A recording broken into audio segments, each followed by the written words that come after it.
तो now write down topic S block. S block में पहला जो ग्रुप है this one is alkali metal और अल्कलाइन अर्थ मेटल। इसमें ज़्यादा आपको एनसीईआरटी प्रीफर करना है, ठीक है। आपको कोई और बुक नहीं प्रीफर करना है, एनसीईआरटी, ओनली एनसीईआरटी और अपना वॉल्यूम, दैट्स एनफ, ठीक है।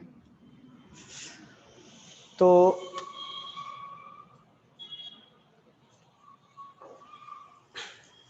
हेडिंग डालो इंट्रोडक्शन। इंट्रोडक्शन में हम क्या क्या अभी देखेंगे, तो हेडिंग डालो introduction. Introduction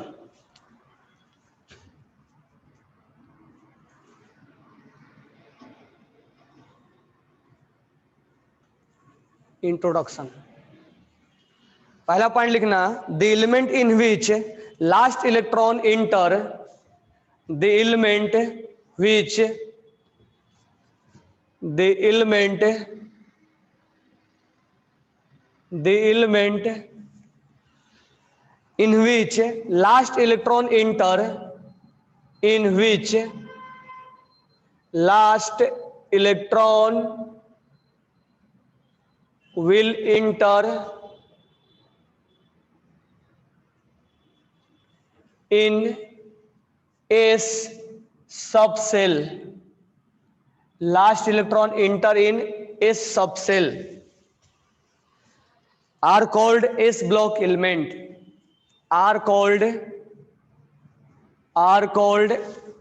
S block element, S block element।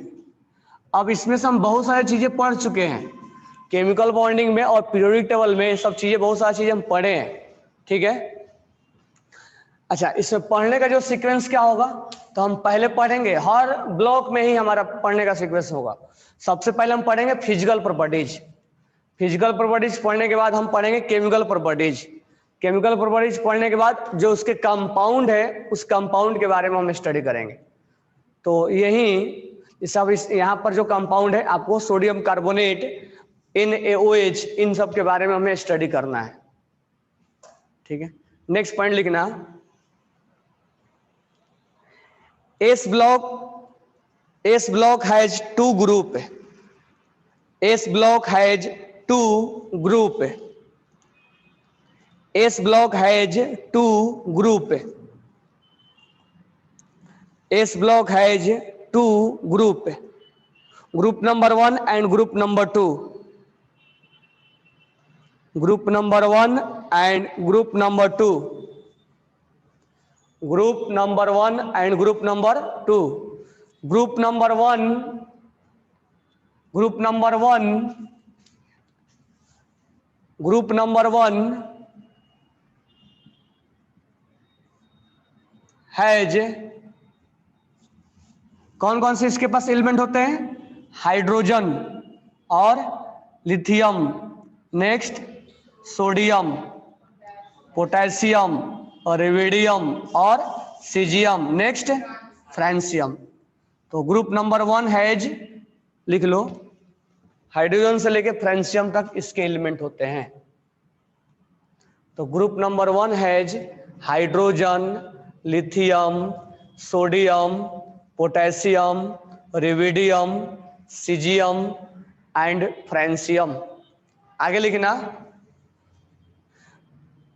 Group number 1 is also known as alkali metal, group number 1 is also known as alkali metal,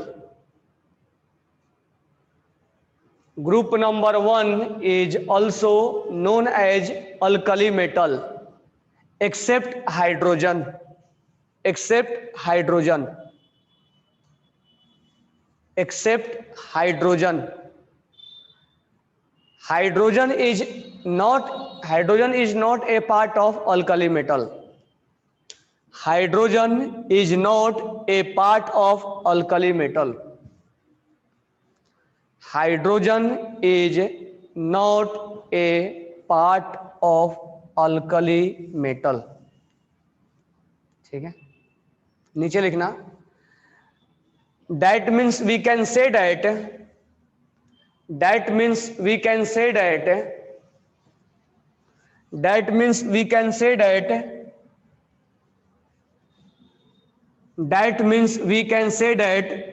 group number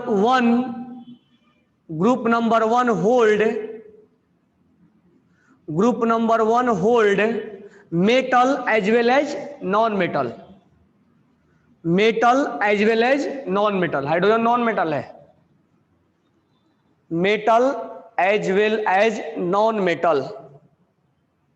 group number 1 hold metal as well as non metal. तो hydrogen is not a part of alkali metal but it is a part of group number 1। ठीक है, next point लिखना, question लिख के लिखो, why it is called alkali metal, why it is called alkali metal, alkali metal, इसको हम alkali metal क्यों बोलते हैं? और ध्यान दो, इसमें लिखेंगे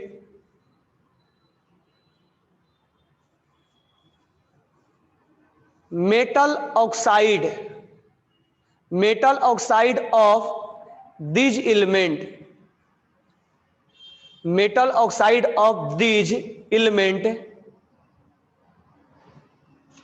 dissolved in water या aqueous solution,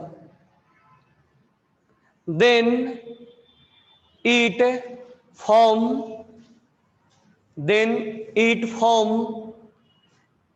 basic solution, basic और अल्कलाइन सॉल्यूशन। इसी वजह से इसको हम अल्कली मेटल के नाम से जानते हैं। जैसे example, when lithium react with oxygen it form lithium oxide, that is metal oxide, and dissolve in water it form lithium hydroxide which is base। मालूम है ना बेस किसको बोलते हैं? जो OH को रिलीज करता है, that is known as base। Sodium react with oxygen it form Na2O and dissolve in water it form sodium hydroxide, मालूम है ना sodium hydroxide which is base। उसी तरह से सब है। तो इसको अल्कली मेटल क्यों बोला गया है?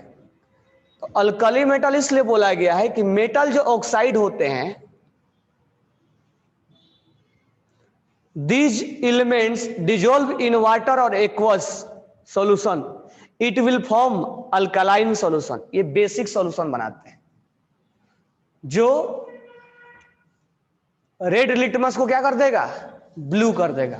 तो लिख लेना नीचे, which turn red litmus into blue, which turn red litmus to blue, base का ही काम है ना, which turn red litmus to blue and which pH is greater than 7, मालूम है ना pH scale, and which pH is greater than 7। तो alkali metal किसको बोलते हैं समझ में आ गया। नेक्स्ट पॉइंट लिखेंगे,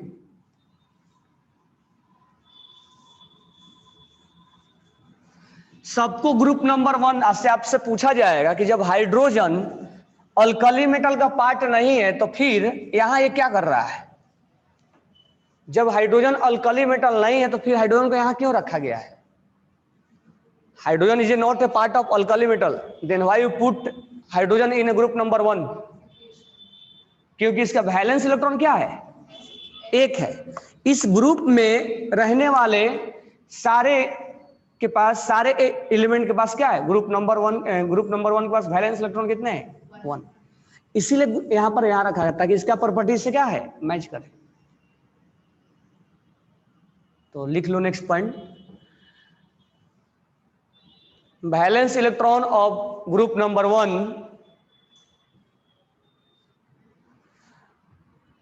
valence electron of group number 1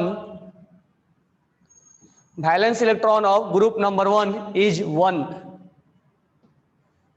valence electron of group number 1 is 1 and valency is also 1 and valency is also 1 and valency is also 1। that's why we put hydrogen in group number 1। that's why we put hydrogen in group number 1। that's why we put hydrogen in group number 1। कोई बोलेगा कि ये alkali metal नहीं है तो group number 1 में क्या कर रहा है, तो हमारे पास जवाब यही है कि वो उसका वैलेंस इलेक्ट्रॉन कितना है, 1 है, इसीलिए यहां रखा गया है। ठीक है, नेक्स्ट जनरल कॉन्फ़िगरेशन मालूम है ना क्या होगा, general configuration of alkali metal.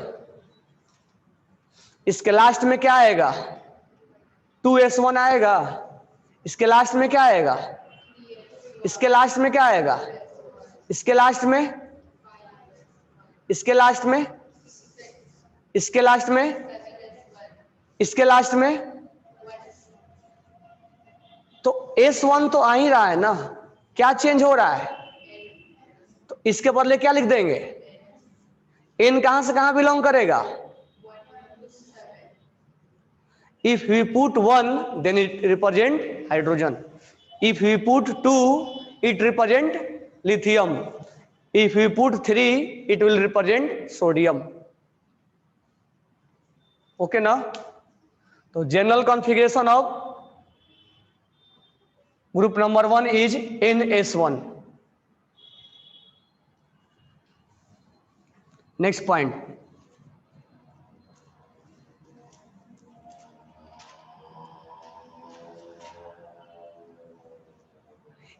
Next point हम लिखेंगे it is a part of representative element. याद है कि भूल गए representative element, it is a part of representative element. S block और पी ब्लॉक को हम क्या बोलते हैं, रिप्रेजेंटेटिव एलिमेंट। किसको छोड़ के, इनर्ट गैस को छोड़ के। एस और पी को हम बोलते हैं representative element except inert gas. तो लिख लेना it is a part of, it is a part of representative element, और ऑब्लिक डाल के लिखना नॉर्मल एलिमेंट, इसको नॉर्मल एलिमेंट भी बोलते हैं। It is a part of normal element. तो कहने का मतलब ये है ग्रुप नंबर 1 को हम ग्रुप नंबर 1 तो बोलते ही है, ठीक है। अच्छा, ये मेरे को बताओ फर्स्ट ए क्यों बोलते हैं इसको, फर्स्ट ए क्यों बोलते हैं। इनके आउटर सेल में कितने इलेक्ट्रॉन है, तो जितना आउटर सेल में होगा उसको हम रोमन में लिखेंगे। अगर वो एस और पी से बिलोंग करेगा तो हम क्या लिखेंगे, ए। तो लिखो ग्रुप नंबर 1 ऐसे लिखो, outer cell electron of group number 1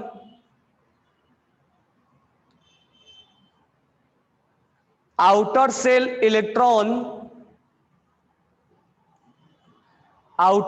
electron of group number 1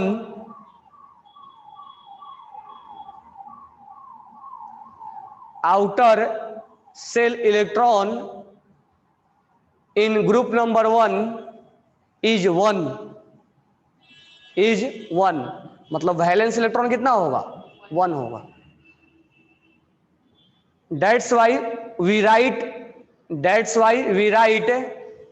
1 in Roman। That's why we write 1 in Roman। That's why we write 1 in Roman, and A represent S and P block element, and A represent S and P block element.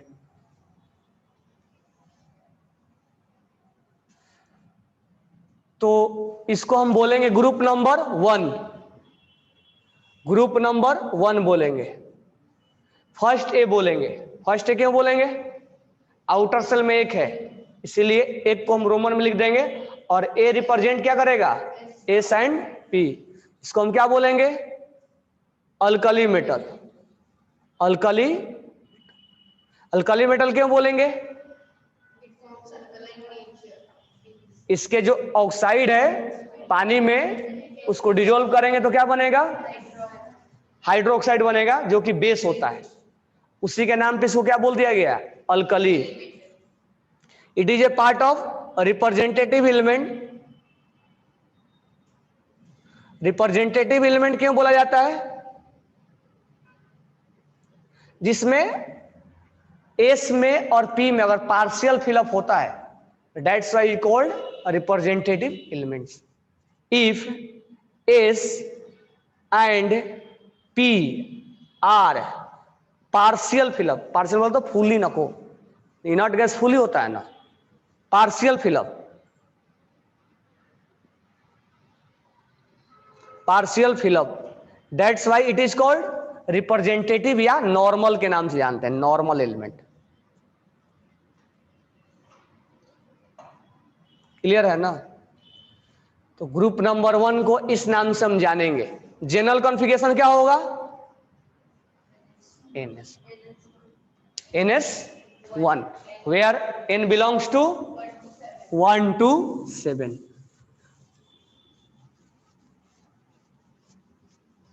क्या group number 1 में सारे metal होते हैं? नहीं। कौन non metal है इसमें?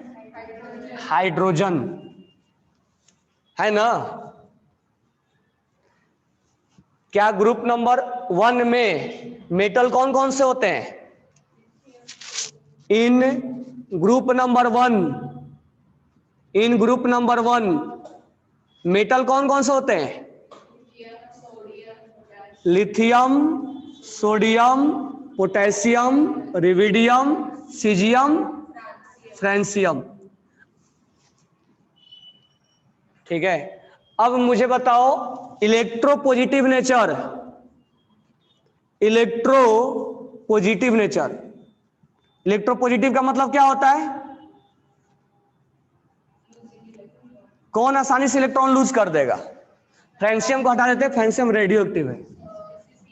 Caesium loose करेगा ना जल्दी से। तो हम ये बोल सकते हैं कि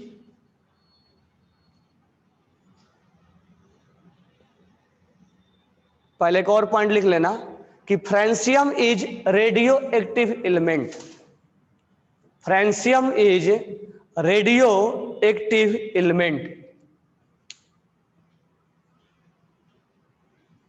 francium is radio active element. Francium is radio active element. Francium is radio active element. हम उसके बारे में बात नहीं करेंगे जब भी कंपेयर करेंगे, ठीक है। अब मुझे ये बताओ कि इलेक्ट्रोपॉजिटिव नेचर क्या होगा? तो पॉइंट डाल के लिख लेना, top to bottom electropositive nature will be increase. Top to bottom electropositive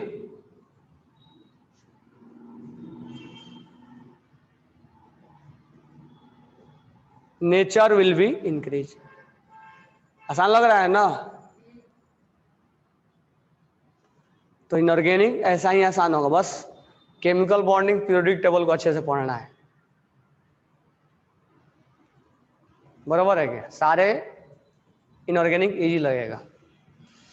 फिर सर पे आएगा फिजिकल, ठीक है। तो top to bottom electropositive nature will be increase. तो इलेक्ट्रोपॉजिटिव अगर बढ़ेगा तो मेटालिक कैरेक्टर क्या होगा, इंक्रीज होगा। तो ये भी लिख लेंगे, more electropositive nature, more electropositive nature, more electropositive nature, more metallic character, मालूम है ना।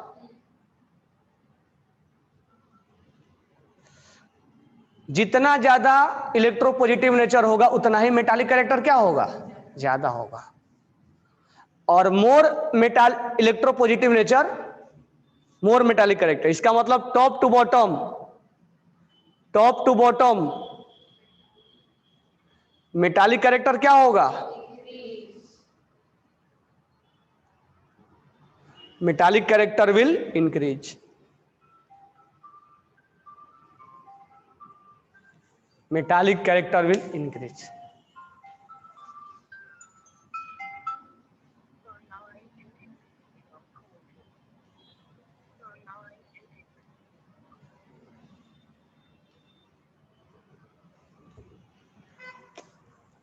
तो top to bottom metallic character will be increase. कोई डाउट है, नहीं। नेक्स्ट पॉइंट लिखेंगे। अच्छा, ये जो आयरन है वो सॉफ्ट होता है कि हार्ड होता है, ये आयरन, आयरन क्या है, हार्ड है। कॉपर क्या होता है, हार्ड होता है, हार्ड होता है ना। लेकिन ये ऐसे होते हैं जो बहुत सॉफ्ट होते हैं, जिसको हम नाइफ से क्या कर सकते हैं, कट कर सकते हैं, कट कर सकते हैं ना, है तो कट कर सकते हैं। तो लिखो पहले कि alkali metal are very soft, alkali metal are very soft, alkali metal. तुम लोग जो स्टार्टिंग में पीरियोडिक टेबल पढ़ाए थे सारे चीज लिखवा के दिया हो, जाके वहां पर इनऑर्गेनिक में पूरा चीजें कवर हो जाती है। Alkali metal are very soft, very soft, cut with which, cut with knife,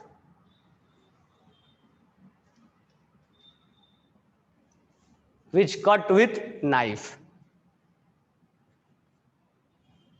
ठीक है। अब बात रहा कि ये इतने सॉफ्ट क्यों होते हैं, तो इनमें जो मेटालिक बॉन्ड बनता है, जो कि हम केमिकल बॉन्डिंग में पढ़ेंगे, तो मेटालिक बॉन्ड जो होता है वो वीक होता है, और आयरन में मेटालिक बॉन्ड क्या होगा, स्ट्रांग होता है। तो लिख लेना नीचे, they form weak metallic bond, they form weak metallic bond, they form weak metallic bond, they form weak metallic bond, that's why they are soft, that's why they are soft, that's why they are soft।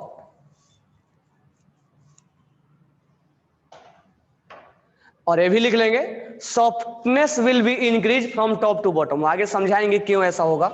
softness will be increased from top to bottom, softness, softness will increase from top to bottom। ये आगे बताएंगे जब metallic bond के बारे में बताएंगे, अभी केवल चीजें लिखवा के तुम्हें बता रहे हैं कि ये चीजें ऐसा होता है। तो फिर से एक बार बताओ मेरे को, top to bottom electropositive nature क्या होगा, इंक्रीज। तो मेटालिक नेचर क्या होगा, क्योंकि इलेक्ट्रोपॉजिटिव नेचर क्या हो रहा है, अल्कली मेटल क्या होते हैं, सॉफ्ट होते हैं। क्यों सॉफ्ट होते हैं, वीक मेटालिक बॉन्ड बनाते हैं। सॉफ्टनेस टॉप टू बॉटम क्या होगा, इंक्रीज, ठीक है। और ये बहुत ज्यादा रिएक्टिव भी होते हैं। तो नेक्स्ट पॉइंट हम लिखेंगे, alkali metal are very reactive. Alkali metal are very reactive. Alkali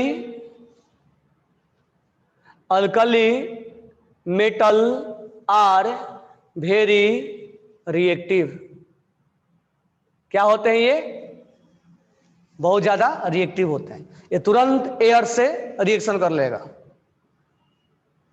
ठीक है, एयर से तुरंत रिएक्शन कर, पानी से भी रिएक्शन कर लेता है, वाटर से भी रिएक्शन करता है।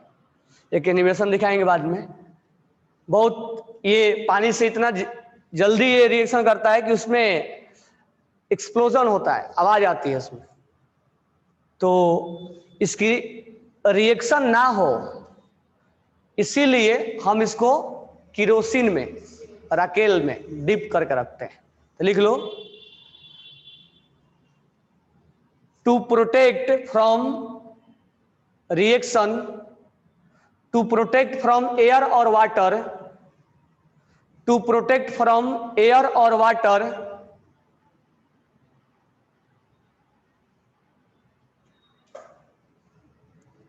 टू प्रोटेक्ट फ्रॉम एयर और water, to protect from air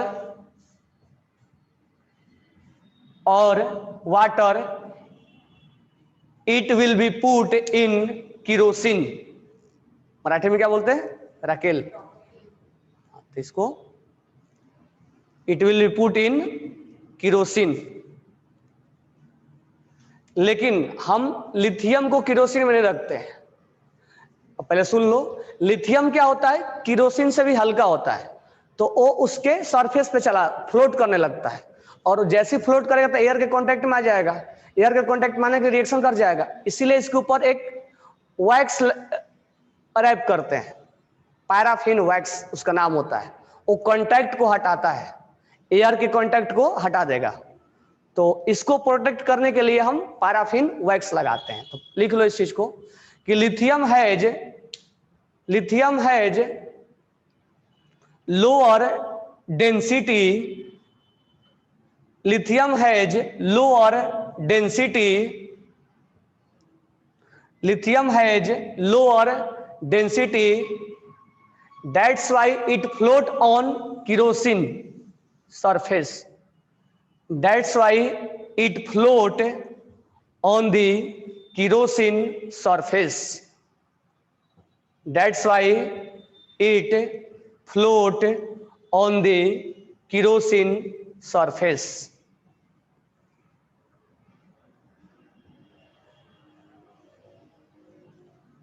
क्या लिखे?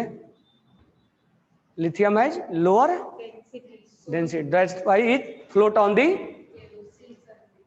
Kerosene surface. तो आगे लिखना, to protect lithium,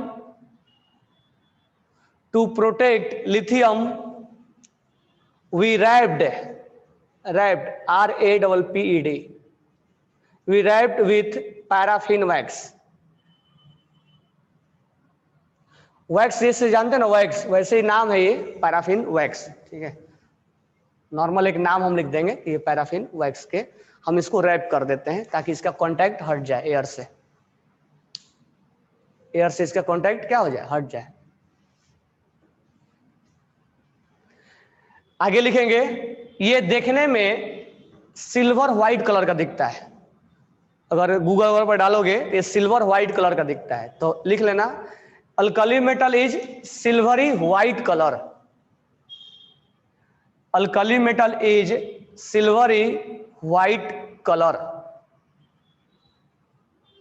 alkali metal is silvery white colour.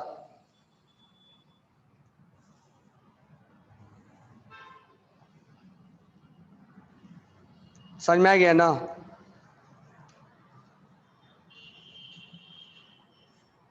आगे लिखेंगे, among alkali metal, among alkali metal, among alkali metal, among alkali metal,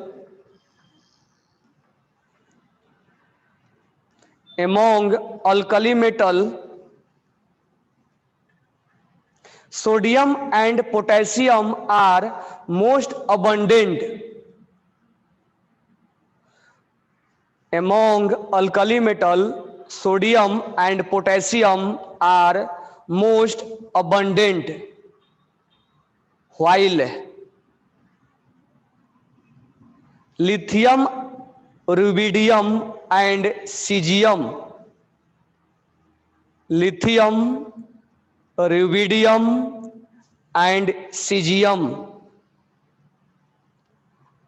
have much lower abundance,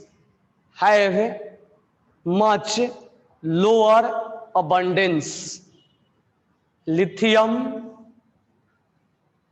कौन कौन, lithium, rubidium और सीजियम। सबसे ज्यादा कौन मिलेगा, सोडियम पोटेशियम। ये इसके बारे में हम बात नहीं करते, रेडियो एक्टिव है। तो ये जो है ये और ये, इनका एबंडेंस क्या होता है, बहुत ही कम होता है। सोडियम और पोटेशियम का एबंडेंस क्या होता है, ज्यादा होता है। तुम लोग देखोगे सोलर सिस्टम जो धूप में रख के टेरिस पर रख के चार्ज किया जाता है, उसमें जो होता है वो पोटेशियम यूज किया जाता है और सीजियम यूज किया जाता है। इस चीज को भी लिख लो। In solar system potassium and caesium are used. In solar system, या सोलर पैनल लिखना, panel. In solar panel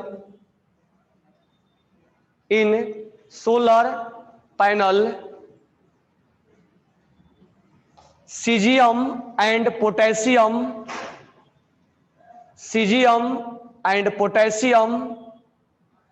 are used as a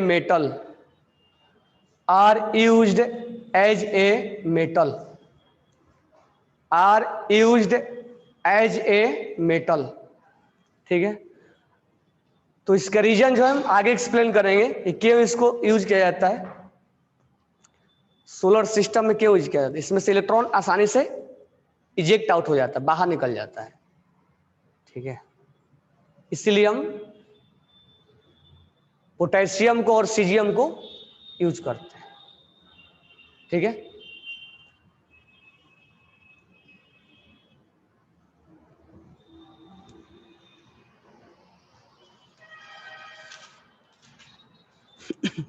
अब एक बार क्या करते हैं, फिजिकल प्रॉपर्टीज पढ़ा, ये इंट्रोडक्शन में इतना पॉइंट हुआ हमारा। तो पेज नंबर 109 निकाल लो और उसमें से मैं एक एक लाइन आपको रीड कर रहा हूं, ठीक है। जो पॉइंट नहीं होगा उसको हम राइट डाउन कर लेंगे इंट्रोडक्शन में। देखो पहला पॉइंट क्या है, the element in which last electron enter the outermost S orbital are called S block element. उसको हम क्या बोलेंगे, एस ब्लॉक एलिमेंट बोलते हैं। नेक्स्ट पॉइंट है, as the S orbital can accommodate only 2 electron, so S block contain 2 group। यानी S में केवल 2 ही इलेक्ट्रॉन रहते हैं, एक S1 होता है और एक S2 होता है। इसीलिए S में केवल 2 ही ग्रुप होता है, एक अल्कली और एक alkaline earth metal. Group 1 of a periodic table consist of element lithium, sodium, potassium, rubidium, caesium and francium, not hydrogen. तो अल्कली मेटल में ये होते हैं, ठीक है, एलिमेंट। नेक्स्ट है, they are collectively known as alkali metal because they form hydroxide on reaction which with water are strongly alkaline in nature. जिसका hydroxide को पानी में डाल देने पे क्या बन जाता है, बेस बन जाता है, ठीक है। नेक्स्ट पॉइंट है, among the alkali metal sodium and potassium are most abundant, lithium, rubidium and cesium are least abundant. lithium, rubidium and cesium are much lower abundance. Next है, फ्रांसियम इज रेडियोएक्टिव एलिमेंट, ठीक है, which is shorter lived. और इसका half life time is only 21 minute. Half life time का मतलब होता है उसको जस्ट आधे होने में। जैसे मार्कर है, अब इस मार्कर में मान लो इंक है, तो इंक को आधे होने में कितना टाइम लगेगा, तो that is known as half life time. जैसे हम अगर एवरेज लें तो हम 60 ईयर ह्यूमन का लाइफ है, तो 30 year is half life time, यानी जस्ट उसको आधा होने में कितना टाइम लगेगा। तो half life time of francium is 21 minute, यानी हर 21 मिनट के बाद वो क्या हो जाता है, आधा हो जाता है। अगर 100 ग्राम का लेंगे तो क्या हो जाएगा, 50 ग्राम का हो जाएगा। तो लिख लेना इस चीज को, half life time of francium is 21 minute. Half life time of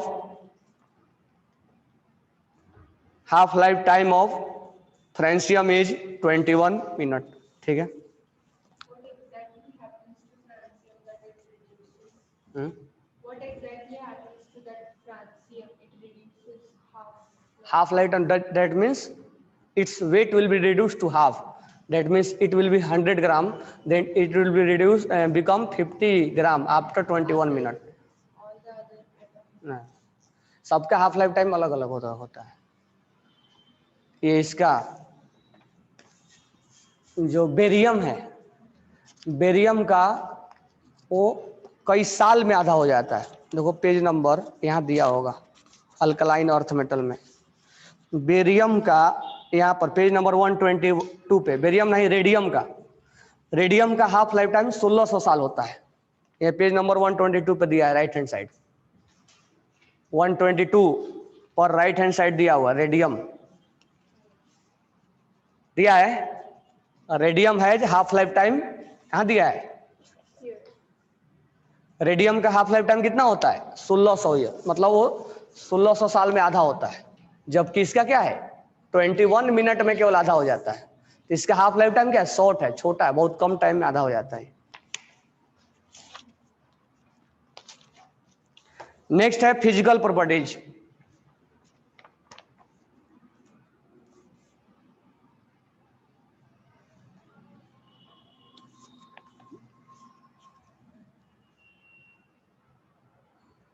ये कौन है, Aditi. What is isotopes? Isotopes fundamental में पढ़ाया था तुम लोगों ने ना, नहीं पढ़ाया था? क्या होता है आइसोटॉप्स?